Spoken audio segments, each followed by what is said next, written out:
ایک روزہ آپ رکھ رہے ہیں، ایک روزہ علی علیہ السلام نے رکھا.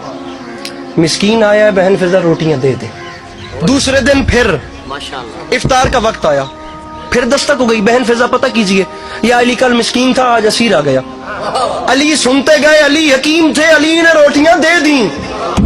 پہلے دن مسکین کو دی تو دوسرے دن اسیر کو دے دی. علی تو کریم تھے، علی نے دے دی. لیکن 1400 سال سے زمانے نے کیوں نہیں سوچا کہ اسیر قید خانوں میں ہوتے ہیں یا مدینے کی گلیوں میں گھوم رہے ہوتے ہیں؟ شاموں تک علی کے گھر سے روٹیاں جاتی رہی ہیں ان کے لیے جنہیں بھوک ہی نہیں لگتی. مولانا بلال کاظمی قبلہ تو یہاں تک فرما گئے، سوالیوں کی صدا تک اسیر ہو جائے، علی نہ دے تو زمانہ فقیر ہو جائے.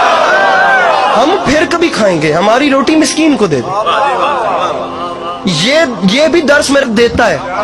یہ نہیں دیتا کہ بندہ سارا دن نہ کہے کہ میں علی آلہ پیشامی دسترخوان تے اپنے سکے بھران ادھاری کھجور نہ دے کہ تو صبح سہرج بھی 2 ڈھیر کھا دیاں، یہ میرا حصہ ہے. انج نہیں ہوندا. لیکن میں آپ کو ایک بات بتاؤں میرے بھائیوں، فقط بھوکا رہنے سے کچھ نہیں ہوتا. اگر آپ نے فقط یہ ٹارگٹ رکھنا ہے نا کہ اب سحر سے افطار تک بھوکے رہیں گے، کچھ نہیں ہوگا.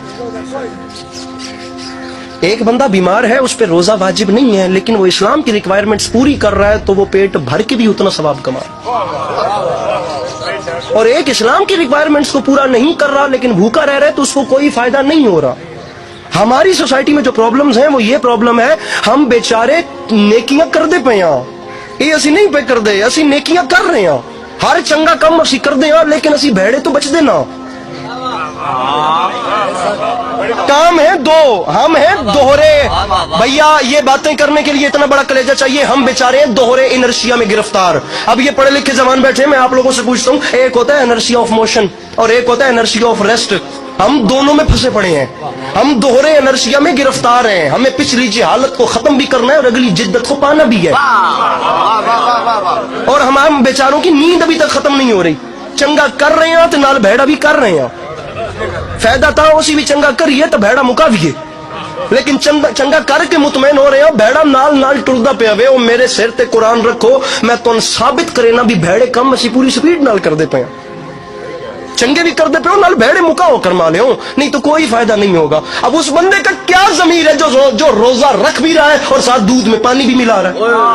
ارے اس بندے کا کیا ضمیر ہے جو نماز پڑھ بھی رہا ہے اور کھجوروں کا ریٹ بھی بڑھا رہا ہے؟ یہ سلطنت خدا داد ہے، اس میں دوسری کمیونٹیز رہ رہی ہیں. ان بیچاروں کا کیا قصور ہے جنہیں رمضان آتے، ماہ رمضان آتے ساتھ ہی مہنگائی دیکھنا پڑتی ہے. اب جو روزہ رکھ رہا ہے وہ دودھ میں پانی ملا کے روزہ رکھ رہا ہے. جو عوام کے ساتھ فراڈ لگا رہا ہے وہ نماز پڑھ کے فراڈ کر رہا ہے. اس کی دکان سے، پرچون کی دکان سے چیزوں کے ریٹ بڑھا رہا ہے، وہ پکا روزے دار ہے، اس نے اپنی طرف سے خدا کو راضی کیا ہوا ہے، لیکن خلق خدا کو فراڈ لگا رہا ہے. میرے بھائی حقوق اللہ تو معاف ہو جائیں گے، حقوق العباد نہیں ہوں گے.